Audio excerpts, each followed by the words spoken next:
कल जो कहानी सुनाई थी,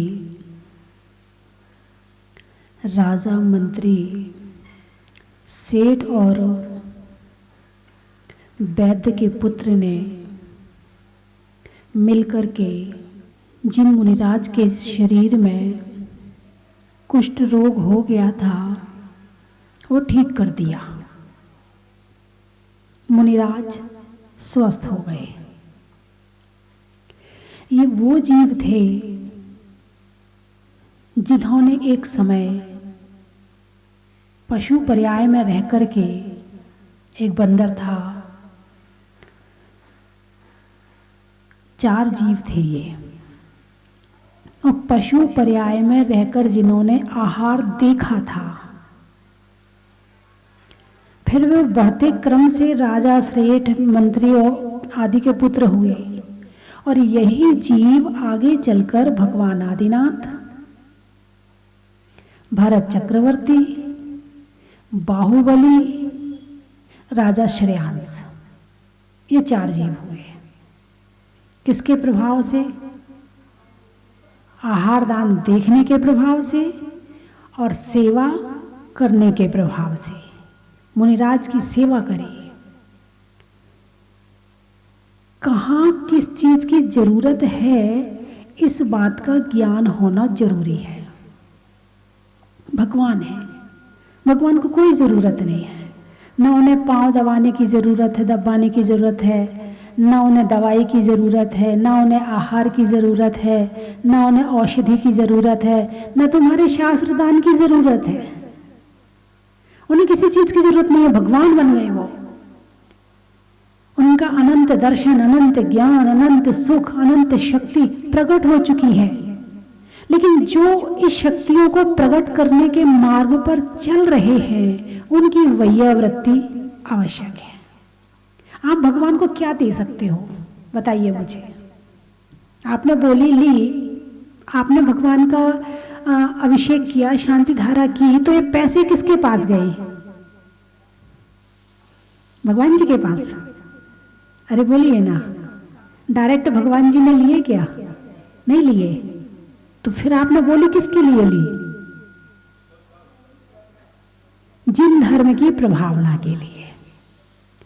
श्रावकों के आवश्यक में एक दान है, उस दान को पूरा करने के लिए, और इसके माध्यम से जिन धर्म की परंपरा चलती रहे, इसलिए, इसलिए ये जिन धर्म की परंपरा चलती रहे।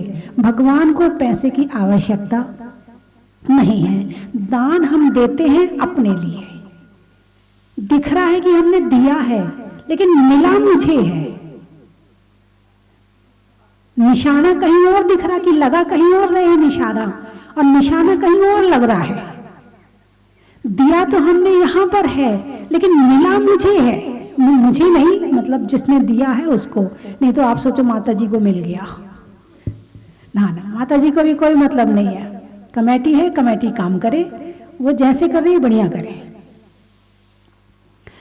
तो दान का ये प्रभाव था आहार दान का, इसलिए आहार दान देना चाहिए। आहार दान की परंपरा, जब तक आप अपने परिवार वालों के लिए इन हाथों से भोजन बना रही हैं, जब तक ये आपके हाथ काम कर रहे हैं, तब तक इन हाथों से साधुओं के लिए भी आहार बनना चाहिए।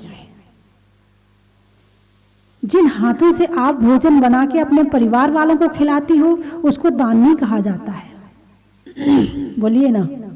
कहते कि हमने बच्चों को आहार दान दिया। दान कहा क्या? दान कहाँ आया जहां पुण्य का बंद हो गया। आपने अपने यहाँ शादी में 5000 व्यक्तियों का खाना किया, कहीं लिखा शास्त्र में कि आपको पुण्य मिलेगा? नहीं, नहीं लिखा। और किसी एक साधु को भी आपने आहार दे दिया, तो क्या लिखा है? आहार दान हो गया। जहां दान है वहां पुण्य है, और जहां पुण्य है वहां दान है। जहां दान है वहां, कहते हैं भाई थोड़ा दान पुण्य कर लो, कहते हो नहीं कहते हो? तो जिन हाथों से अपने परिवार वालों को आप खिला रहे हैं, उन्हीं हाथों से यदि आप साधु को आहार देंगे तो ये हाथ सार्थक हो जाएंगे। जिन हाथों से आप नोट गिन रहे हैं, इन्हीं हाथों से भगवान का अभिषेक करेंगे तो ये हाथ सार्थक हो जाएंगे। अपने लिए तो बिना हाथ वाला भी खा लेता है, अपना पेट तो बिना हाथ वाला भी भर लेता। पशुओं के हाथ हैं क्या? 4 पैर ही है ना, फिर भी उनका पेट भरता कि नहीं भरता? तो पेट भरने के लिए हाथ की जरूरत नहीं है, पेट तो बिना हाथ के भी भरा जाएगा। लेकिन ये हाथ मिले क्यों हैं? क्योंकि अभी तक तो खुद खाया है, और ये हाथ मिले हैं तो देने के लिए मिले हैं। किस लिए मिले हैं? देने के लिए। और यदि नहीं दे पाए तो हाथ मिलना और नहीं मिलना बराबर हो गया। पेट भरने के लिए तो बिना हाथ वालों का यदि हाथ नहीं भी होते तो भी पेट भरा जा सकता था। तो इन हाथों से जब तक आपने आहार दान नहीं दिया है, जब तक इन हाथों से आपने अर्घ नहीं चढ़ाए हैं, जब तक इन हाथों से आपने पूजा नहीं करी है, जब तक इन हाथों से आपने भगवान का अभिषेक नहीं किया है, ये हाथ मिलना और नहीं मिलना कोई बड़ी बात नहीं है। और इस जन्म में इन हाथों से सार्थक काम नहीं किया है तो ये हाथ अगले जन्म में पांव बन जाएंगे। बात समझ में आई कि नहीं? पांव बन जाएंगे का मतलब क्या हुआ? ठीक बात है।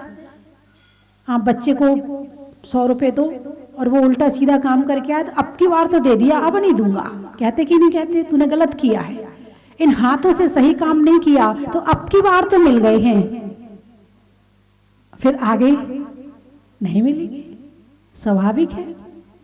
तो कहने का अभिप्राय मेरा ये है कि आहार दान की परंपरा आपके घर से बंद नहीं होनी चाहिए।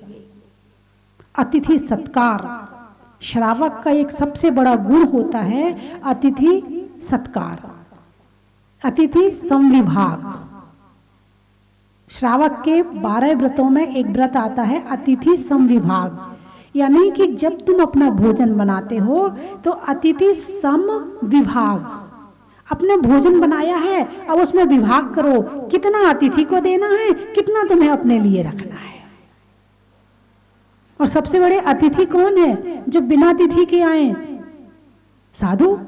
सबसे बड़े अतिथि कौन है? साधु। अब घर में इतना फर्नीचर भर रखा है, इतना फर्नीचर भर रखा है कि घर में साधु को बिठाने की जगह ही नहीं है। जो रागी, द्वेषी, मोही, लड़ाई भिड़ाई करने वाला प्राणी, मोही प्राणी है, उसके लिए तुमने सोफा सेट बनाया है, उसको बैठने के लिए तुमने सोफा सेट बनाया है। और जो त्यागी, व्रती, मुनि, आरिका हैं, उनको बैठने के लिए तुमने अपने घर में पाटे भी नहीं बनवाए हैं। बताइए कितने घर होंगे जिनके घर में पाटे होंगे? सोफा सेट तो सबके घर में मिल जाएगा। चलिए, 1 परिवार मिल गया, 2 परिवार, 3, अरे वाह, आज तो बहुत अच्छे लोग आए, 6 परिवार, बहुत सुंदर। आपने अपने घर में, मतलब आपके यहाँ अतिथि समविभाग होता है, बहुत अच्छी बात है। यही श्रावक की परंपरा है और यही जिन धर्म की परंपरा है। जिन धर्म चलाने की यही परंपरा है। ये जिसके घर से आहारदान की परंपरा नहीं है, समझना वो जिन धर्म की परंपरा को आगे बढ़ाने में सहयोग नहीं कर पा रहा है। हाँ, किसी का मकान 1 कमरे का हो तो बात अलग है, वो जाके धर्मशाला में चौका लगा ले।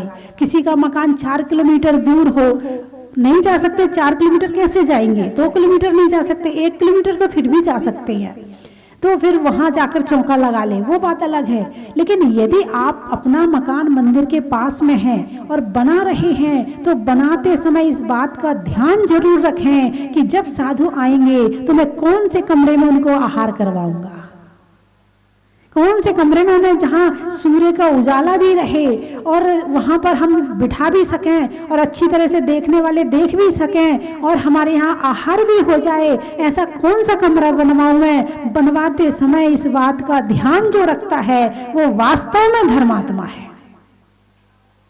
और नहीं तो अपना तो ध्यान रखा, ड्राइंग रूम, बेडरूम है, चिल्ड्रन रूम, गेस्ट रूम, और साधु का रूम याद ही नहीं है।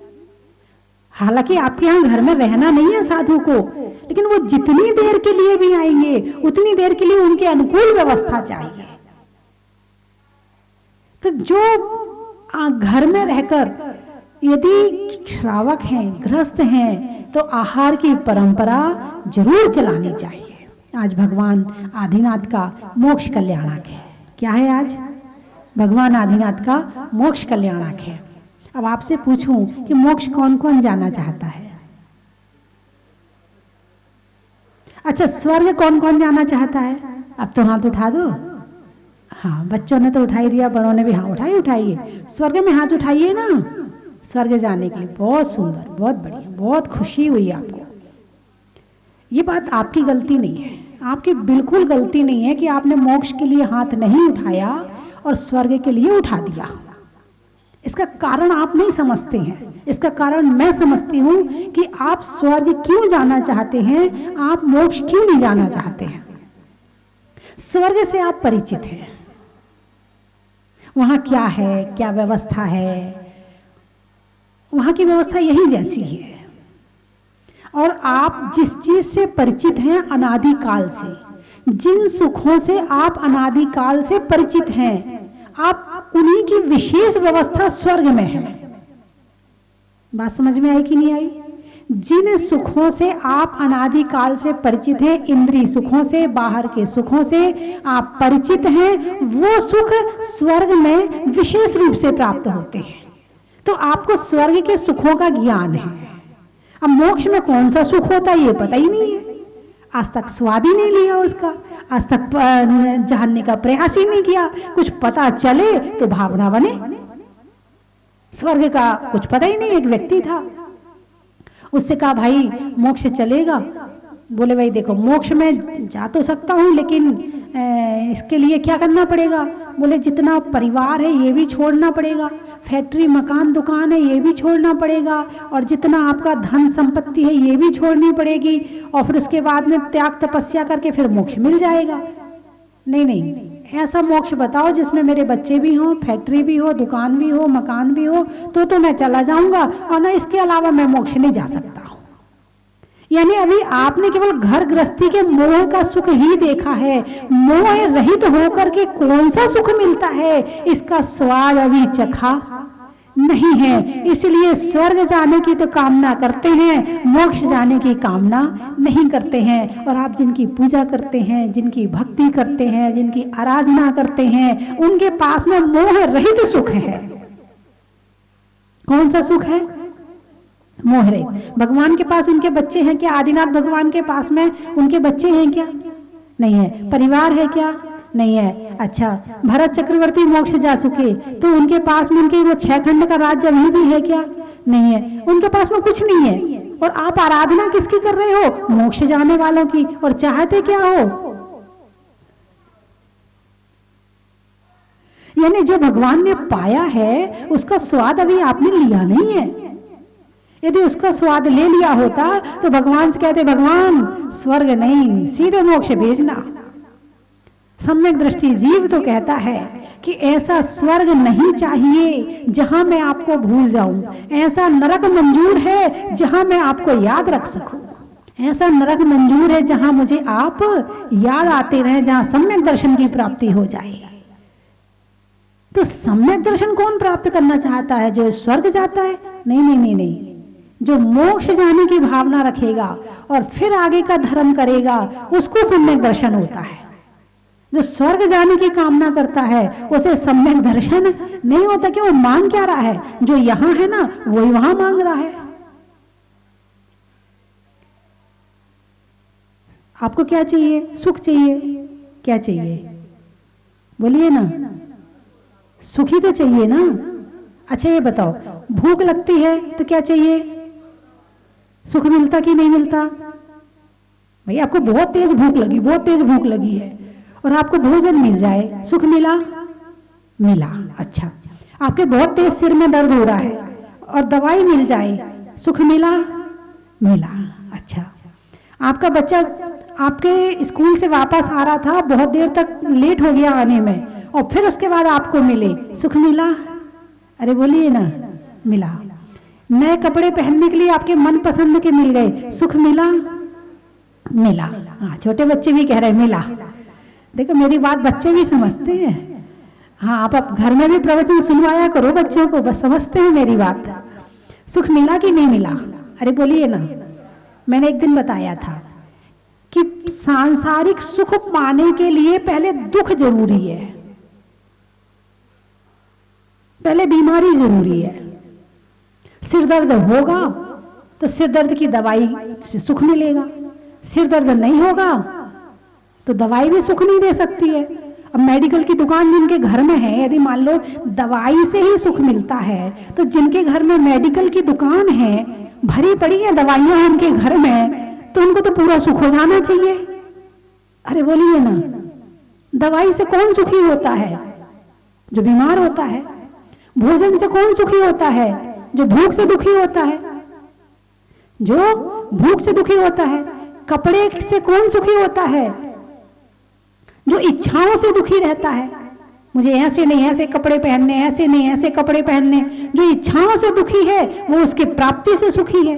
यानी संसार के सारे सुख पाने के लिए पहले दुख जरूरी है। यदि दुख पाने मंजूर हो तो सुख मिल जाएगा, यदि दुख पाने मंजूर नहीं हो तो सुख नहीं मिलने वाला, और वो भी थोड़ी देर के लिए।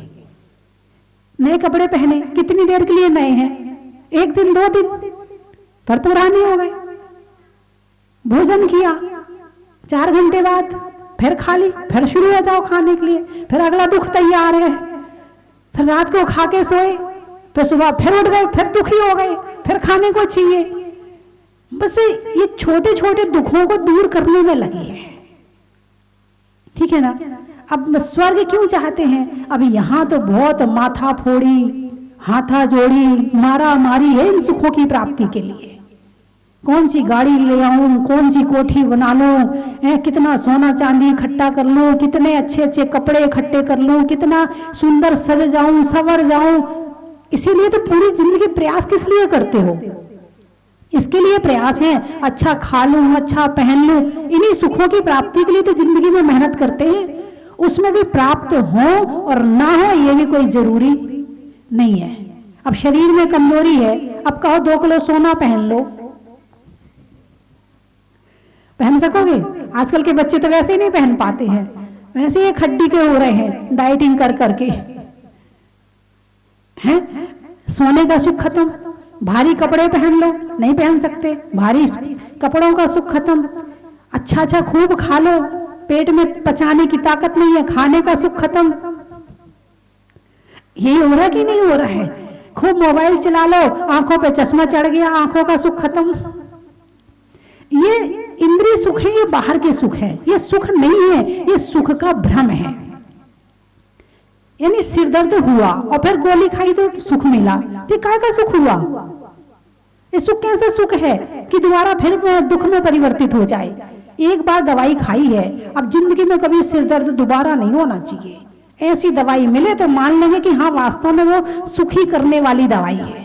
एक बार आपने एक गोली खा ली, जिंदगी में दोबारा कभी बीमारी ना हो, है कोई दवाई ऐसी दुनिया में?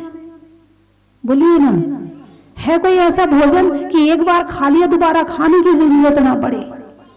ऐसी कोई इच्छा है जो एक बार पूरी हो जाए दोबारा इच्छा ही ना हो? यहाँ तो हर साल इच्छाएं पैदा होती हैं। अब गर्मी आ रही ना, अब आम लाने की इच्छा होगी, अब शिकंजी की इच्छा होगी, अब गर्मी है, अब सर्दी जा रही, अब गर्मी की सर्दी की चीज अच्छी नहीं लगेगी। तो ये तुम्हारी हर साल नई नई इच्छाएं के साथ साथ पुरानी इच्छाएं भी मौसम के साथ परिवर्तित होती रहती हैं। तो सुख क्या है जिसकी आप प्राप्ति करने के लिए प्रयास कर रहे हो? क्या वास्तव में वही सुख है? यदि वास्तव में वही सुख होता तो भगवान के पास में इन सुखों की कमी नहीं थी। जैसे स्वर्ग में सुख होते हैं, उनके पास धरती पर ऐसे सुख थे। ना उन्हें दुकान जाना, ना उन्हें फैक्ट्री चलाना, कुछ नहीं करना। सोना चांदी ज्वेलरी भोजन स्वर्ग से आता था कि सारे लोग खूब प्यार करते थे, कोई लड़ता भिड़ता नहीं था, बड़ी शांति से जीवन जी रहे थे। यदि इसी में सुख सच्चा सुख होता तो भगवान छोड़ने वाले नहीं थे। लेकिन उन्हें पता था कि सुख ये नहीं है, सुख तो आत्मा का होता है जिसमें किसी दूसरे की जरूरत ना पड़े। यहाँ भोजन चाहिए तो दूसरे की जरूरत पड़ेगी, कपड़े चाहिए तो दूसरे की जरूरत पड़ेगी, यदि परिवार का सुख चाहिए तो परिवार की जरूरत पड़ेगी, गाड़ी चाहिए तो गाड़ी के सुख कब मिलेगा? जब गाड़ी होगी तुम्हारे पास। गाड़ी नहीं है तो दुख, गाड़ी है तो सुख और गाड़ी नहीं है तो दुख। मतलब तुम्हारा सुख किस पे टिका है? गाड़ी पे। किस पे टिका है? अच्छी कोठी होगी तो सुख, छोटा मकान है तो दुख। तुम्हारा सुख किस पे टिका है? मकान पे, कोठी पे, हैं? अच्छे कपड़े पहनने मिल गए तो सुख, नहीं मिले तो दुख। लेकिन ऐसा कोई सुख है जिसमें किसी की जरूरत ना पड़े और हम सुखी हो जाएं? ऐसा सुख है, बस वही तो ढूंढना है, उसी को ढूंढने तो निकले हैं। और जैन धर्म उसी की खोज करता है, जैन शास्त्र उसी के विषय में बताते हैं, तीर्थंकर परमेष्ठी उसी के विषय में बताते हैं, अरिहंत भगवान उसी के विषय में बताते हैं। हम ना देख पाए ये बात अलग है। हालांकि देखने की क्षमता तो बड़ी अच्छी है आपकी, ये नहीं कह सकते कि आप नहीं देख सकते हो। आप बहुत कुछ सीखते हो, टीवी से, सीरियल से सीखते हो, नहीं सीखते? कैसे बाल बनाए उसने, कैसी साड़ी पहनी है, कौन सी लिपस्टिक लगाई है, गले में हार कौन सा पहना है, आजकल फैशन में कपड़े कौन से चल रहे हैं, किस स्टाइल से पहने जा रहे हैं। आपकी नजर बड़ी तेज है, एक झलक देखते हो और आप वैसे ही करना शुरू। कितनी तेज नजर है! आप इतने वर्षों से भगवान को देख रहे हो, आपने भगवान से कुछ नहीं सीखा और टीवी और सीरियल और पिक्चर में देख के एक झलक में सीख जाते हो। बड़े होशियार लोग हो आप। नहीं, आपकी बात नहीं कर रही, मतलब जो लोग ऐसा करते हैं उनके लिए है। नहीं, आप तो बड़े होशियार, यहाँ तक पहुंचे हैं, भगवान के दर्शन आपने किए हैं, आपकी बात नहीं, आप तो बड़े होशियार हैं।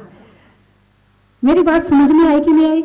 आपके अंदर क्षमता है कि आप देखकर सीख लो, है वो क्षमता आपके अंदर। आप भगवान को देखकर बहुत कुछ सीख सकते हैं। जब आप टीवी के हीरो हीरोइन से सीख सकते हैं तो आप भगवान से क्यों नहीं सीख सकते हैं? अरे बोलिए ना, मेरी बात सही है कि नहीं? क्या सीखा भगवान से आज तक? मंदिर गए, नमोरिंताणुस्तमति स्वाहा और चले गए, देखा ही नहीं भगवान को ढंग से। और ज्यादा हुआ तो फोन की घंटी और बज गई। अब भगवान दिखेंगे तुम्हें कि जिसकी घंटी बजी वो दिख रहा है तुम्हें? पैसे लेने हैं या देने हैं, क्या करना है? ये घर में जल्दी बुला रहे, मेहमान आ गए हैं। मंदिर में जाकर भगवान के दर्शन तो किए नहीं आज तक। यदि भगवान के दर्शन किए होते तो सुख आ गया होता। बात समझ में आई कि नहीं? सुख कहाँ है? कहाँ है? दुखी क्यों है? क्योंकि भगवान को नहीं देखा आज तक। भगवान को देख लिया होता तो सारे दुख भाग गए होते। दुख किन किन चीजों के होते हैं? घर गृहस्थी से संबंधित, पत्नी का दुख, बच्चों का दुख, धन का दुख, पड़ोसी का दुख, रिश्तेदार का दुख, यही तो है ना दुख में। यही से तो आते, दुकान का दुख, मकान का दुख, कोठी का दुख। ये दुख बड़ी गिनती के, सुख तो बहुत सारा है, दुख गिनती के हैं। और भगवान को देखो, भगवान आप दुखी तो बिल्कुल हो ही नहीं, मुस्कुरा रहे हो आप तो। कारण क्या है? आपने सबको छोड़ दिया, ठीक है मैं भी छोड़ता हूं। मन से छोड़ दो, घर में रहने को मना नहीं करी, घर में रहो, वही रहना है, वही खाना है, वही सब कुछ करना है। दृष्टि परिवर्तित कर लो, हो गई सुखी। तो स्वर्ग की कामना इसलिए करते हैं कि हम धरती के इंद्रिय सुख, बाह्य सुखों को चाहते हैं और उनकी विशेष व्यवस्था स्वर्ग में है। लेकिन आज तक ध्यान का सुख नहीं देखा है, आज तक आध्यात्मिक सुख नहीं देखा है, आज तक इन चीज के सुखों को छोड़ने के बाद में जो सुख मिला है ना, उसको आपने महसूस नहीं किया। मिला तो है आपको, ऐसा नहीं कह सकते कि नहीं मिला। अभी आप यहाँ बैठी हैं, आपको कौन सा सुख मिल रहा है? आंख का, कान का। कोई यहाँ हीरोइने नहीं है सुंदर वाली, कोई यहाँ पर लता मंगेशकर नहीं है तुम्हारे कान को मधुर कर्णप्रिय वचन देने वाली। तुम्हारे यहाँ पर कोई एसी वगैरह की ठंड लग भी रही है, देखो कैसे बैठे हैं, ठंड में बैठे, ठंड लग रही है आपको, पता ही नहीं चल रहा कि ठंड भी लग रही, ठीक है ना। स्वेटर नहीं पहने, बनियान नहीं पहने, उसके बाद भी शांति से बैठी हैं।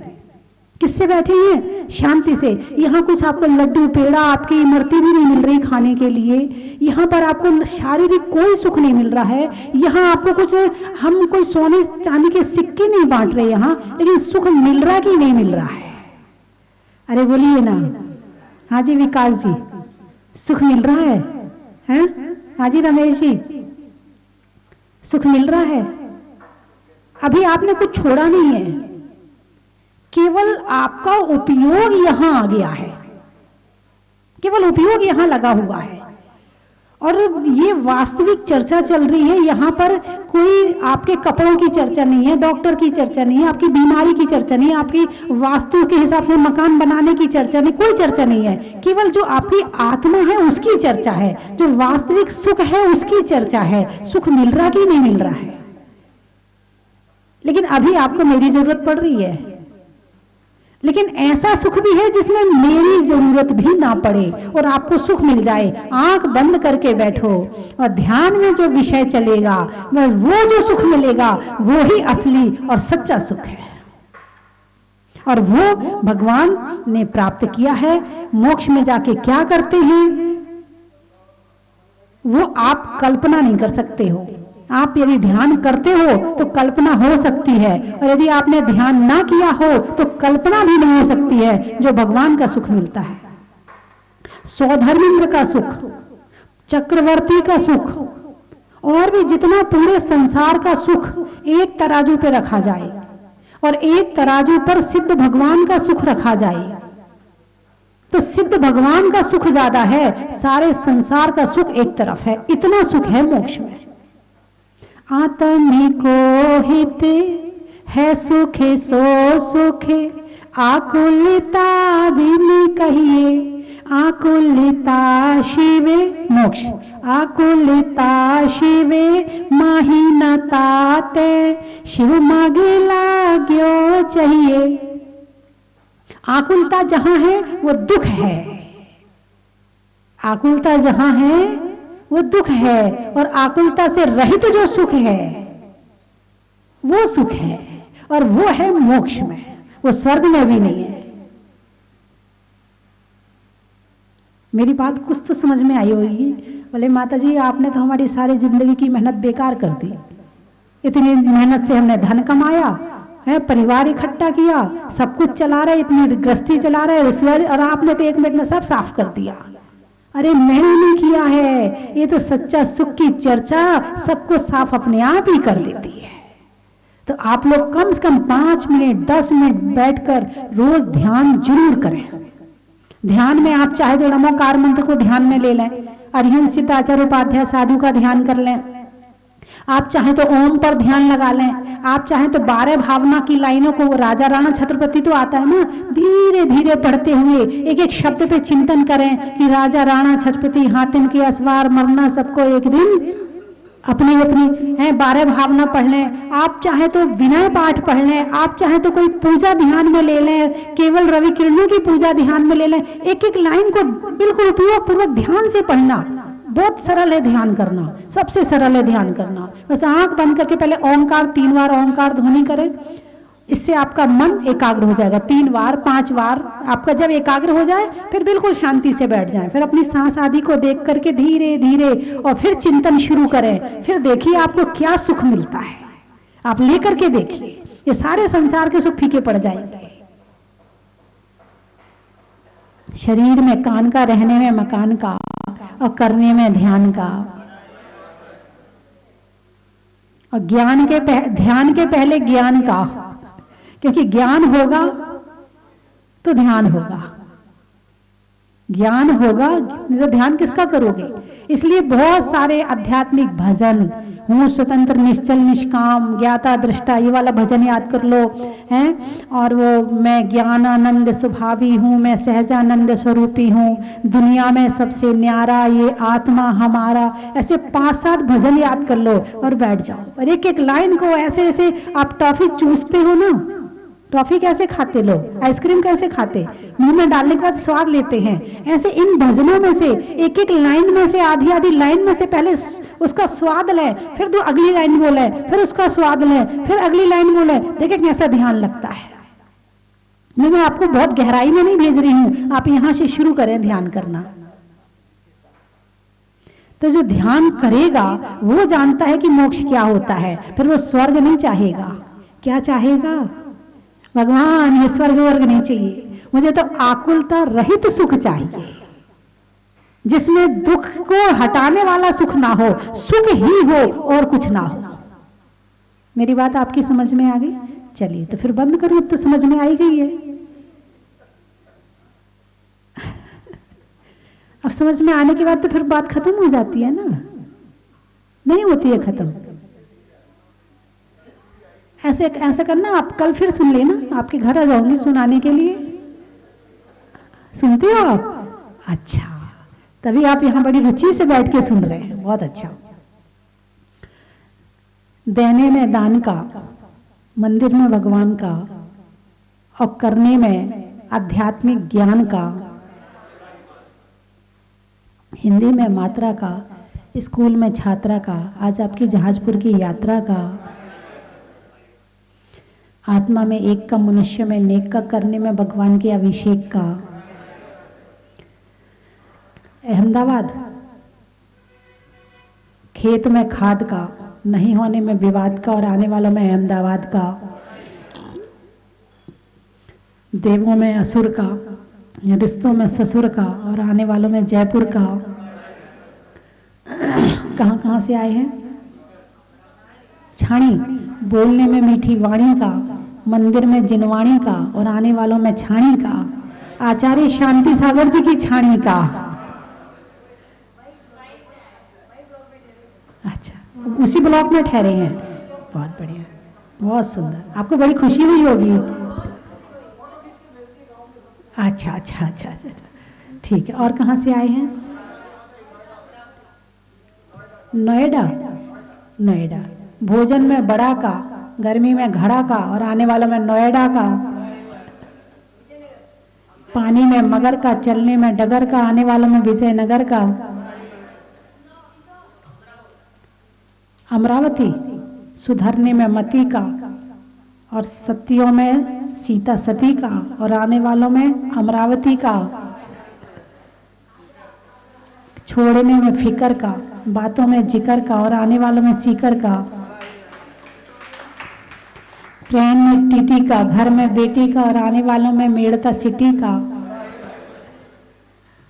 और जोर से बोलो। आगरा, जीवन में जरा का, रंगों में हरा का, और आने वालों में आगरा का। काला डेरा है?